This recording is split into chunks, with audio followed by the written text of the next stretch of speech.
네, 세계 각국의 영화를 통해 문화를 교류합니다. 2021년 KF 세계 영화주간 토크 프로그램 하나의 세계 다양한 삶에 참여해 주시는 여러분, 네, 모두 환영합니다. 저는 영화 저널리스트 이화정입니다. 네. 한국국제교류재단 30주년을 기념하여 개최되는 이번 KF 세계 영화주간은 하나의 세계 다양한 삶이라는 슬로건으로 오는 6월 18일부터 7월 1일까지 개최되는데요. 이 기간 동안 중남미 유럽 10개국에서 엄선한 영화 10편과 또 아세안, 중앙아시아에서 엄선한 영화 4편을 비롯해서 총 14편의 작품들을 만나보실 수 있습니다. 먼저 이번 작품을 선정하신 영화제의 심장이시죠. 두 프로그래머님을 이 자리에 모셔서 소개해드리도록 하겠습니다. 김영우 아세안 영화주간 프로그래머, 박진영 세계 영화주간 프로그래머님 자리에 모셨습니다. 두 분이 오늘 대륙별 영화 여행을 책임져 주실 가이드라고 해도 좋을 것 같은데요. 오늘의 각오와 인사 말씀을 들어보도록 하겠습니다. 네, 박진영 프로그래머님. 네, 안녕하세요. KF 세계 영화주간 작품 선정을 맡은 박진형입니다. 네, 오늘 저희가 엄선한 작품 재미있게 소개해 드릴 수 있도록 알찬 토크 준비했으니까 끝까지 시청 부탁드릴게요. 네.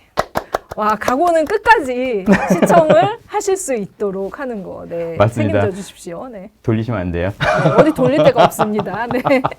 김영우 프로그래머님. 네, 안녕하세요.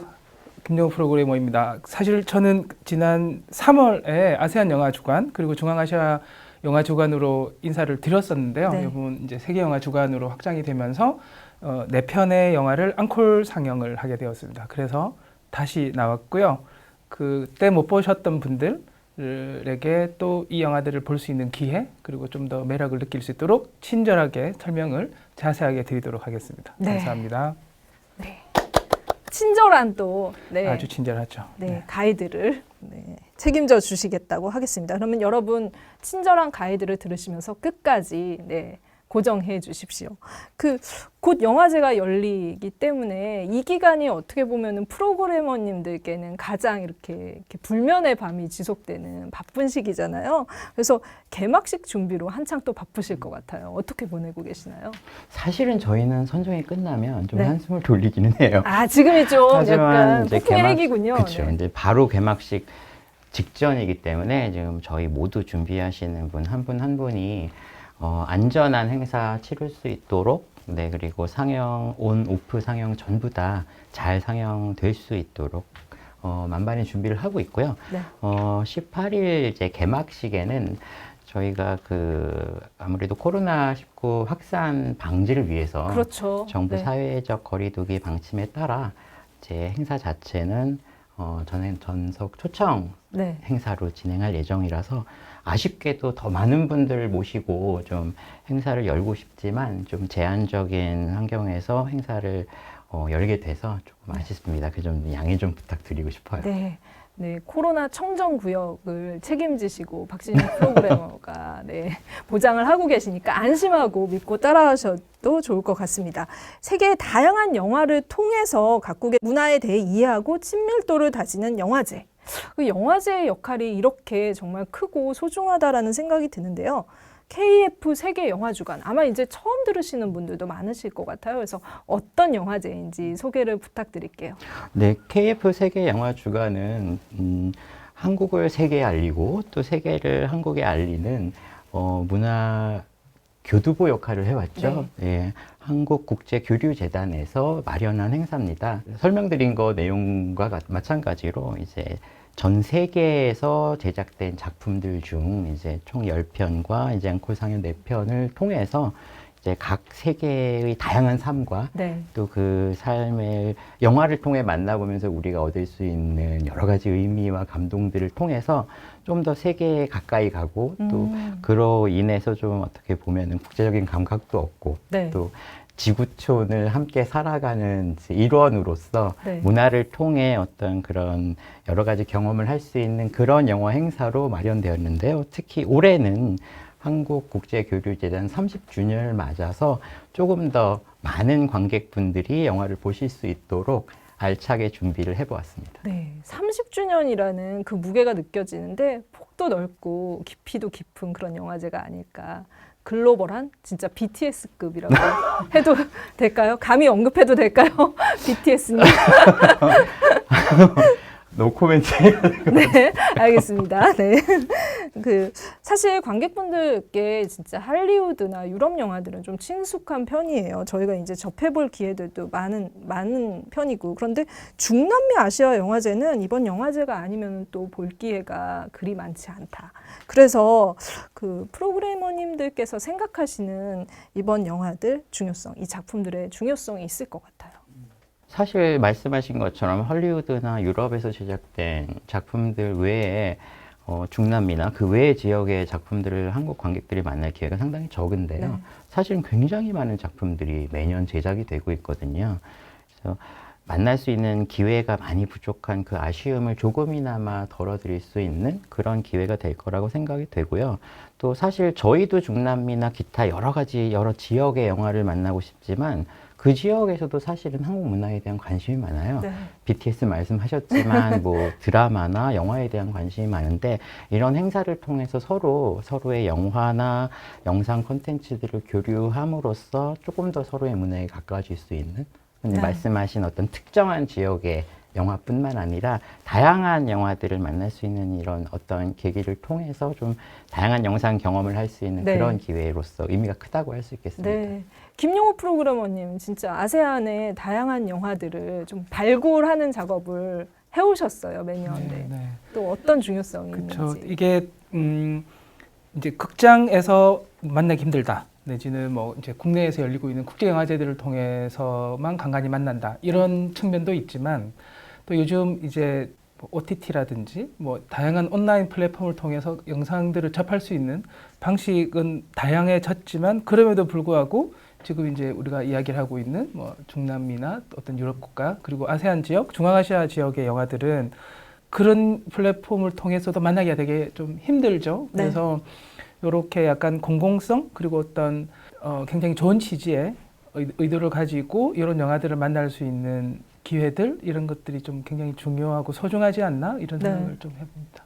또 한 번 보시면은 헤어나올 수가 없잖아요. 그 매력이. 그럼요. 그게 네. 특히 이제 그 지역 영상들 그리고 영화들 그리고 그 나라 지역의 문화들까지 이해도가 조금 있으면 더 보는 재미가 많아지죠. 네. 제가 오늘 프로그래머님들께 가이드란 말을 붙여드린 게 다른 게 아니에요. 정말 이제 영화를 통해서 세계를 경험하실 수 있는 문화와 풍광까지 그런 기쁨을 드리는 영화제입니다.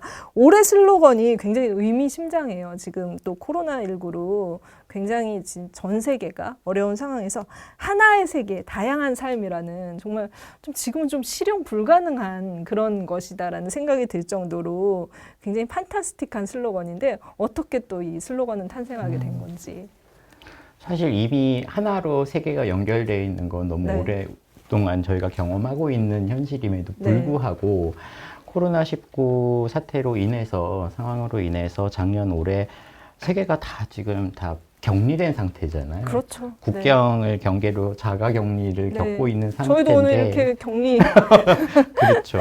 네. 네. 그래서 아마 그런 직접적인 대면이나 접촉이 불가능한 지금 이 시절에 영화를 통해서나마 서로 좀 만나고 그러면서 다시 우리가 연결되어 있음을 좀 느껴보는 그런 어떤 기회들이 좀 절실하지 않나 이런 생각에 이런 슬로건을 한번 만들어 보게 되었습니다. 네, 정말 이 슬로건대로 좀 영화로 하나 되는 그런 그 영화제 기간만큼이라도 그런 꿈을 좀 키워봅니다. 특히 올해 같은 경우 구성이 독특해요. 3부작 시리즈로 기획이 되어 있는데 이 시리즈는 또 어떤 기획으로 나온 건지.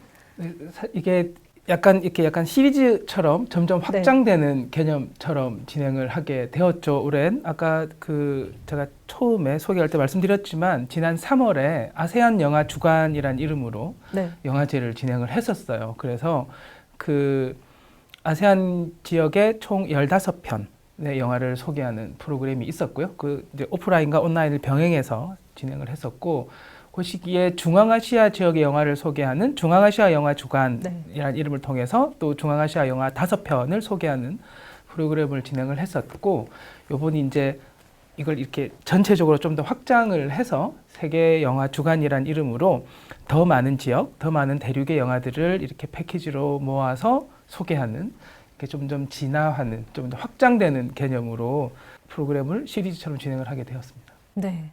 어떻게 보면 영화제 기간뿐만이 아니라 정말 연간 행사처럼 이렇게 세계 영화에 푹 빠져들 수 있는, 젖어들 수 있는 그런 기획이 아닐까 싶은데요. 진짜 이야기를 지금 하나하나 듣다 보니 빨리 영화제를 만나보고 싶다라는 생각이 제일 먼저 들 정도로 매력적인 행사가 아닌가 싶습니다. 추천작을 하나하나 좀 소개를 해 주시면은 훨씬 더 이제 벌써 이제 시간표를 비워두시는 분들이 많이 생기실 것 같은데, 지금부터 영화를 통해 대륙간별 이동을 해보도록 하겠습니다. 네. 두 프로그래머님과 함께 초청된 14편의 작품들, 어떤 작품인지 살펴볼 텐데요. 굉장히 많은 작품들이 있습니다. 다양한 국가의 아르헨티나, 브라질, 불가리아, 프랑스, 그리스, 과테말라, 파라과이, 스웨덴, 터키, 페루. 제가 제대로 다 읊었죠? 네, 10개국의 10편의 작품들과 또 아세안 영화 주간, 중앙아시아 온라인 영화 주간에서 상영됐던 4편의 작품들이 또 다 이 세트 구성으로 마련되어 있습니다. 먼저 유럽 대륙으로 한번 가볼까요? 유럽의 어떤 주옥 같은 작품이 여러분을 기다리고 있는지 박진영 프로그래머님께서 소개해 주시겠습니다. 처음 소개해드릴 작품은 스웨덴 작품인데요. 배드민턴의 여왕이라는 제목을 가진 작품입니다. 올해 KF 세계영화주간 개막작이기도 한데요. 영화의 주인공은 중년 여성인 안 브릿이에요. 평범해 보이지만 사실 그렇게 행복한 인생을 사는 주인공은 아닙니다. 좀 우울해 보이기도 하죠. 근데 사실 젊었을 때 배드민턴 국가대표이자 챔피언이기도 했던 엄청난 분이셨네요. 왕년의 네. 스포츠 스타였어요. 근데 그 심판의 판정 오류로 인해서 참지 못하고 욱해서 그 코트에서 폭력 사태로 인해서 선수 생활을 마감하게 되면서 인생이 꼬여버리신. 인생이 이제 점점 네. 나락으로 치닫게 되는 거죠. 근데 아들도 마찬가지예요. 뭐 이혼당하고 집에서 쫓겨나서 갈 데 없이 하루하루 살아가는 이 두 모자에게 그 유일한 어떤 인생 제2의 막을 다시 찾을 수 있는 방법은 빼앗긴 챔피언 트로피를 다시 되찾는 것일 뿐이죠. 그래서 그 여정을 이제 시작하면서 벌어지는 재미있는 코미디 영화인데요.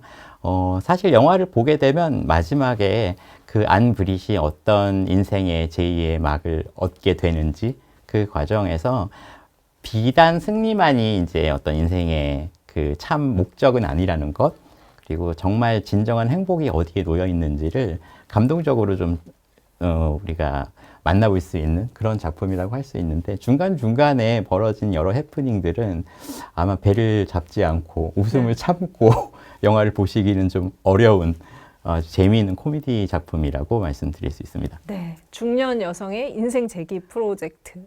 네. 네, 그 다음 소개해드릴 작품은 그리스 작품으로 동정에 중독된 남자라는 특이한 제목을 가진 작품입니다. 이 작품의 주인공은 변호사인데요. 그 불의의 사고로 아내가 의식불명의 상태로 코마 상태죠. 네, 병원에 누워 있어요. 그래서 이 주변의 모든 사람들이 이 주인공 남자를 동정하기 시작합니다. 세탁소 주인, 윗집, 주부 전부 다 그 아내의 쾌차를 바라며 이 남자를 동정하기 시작하는데요. 어느덧 그 주위의 동정에 중독되고 말아요.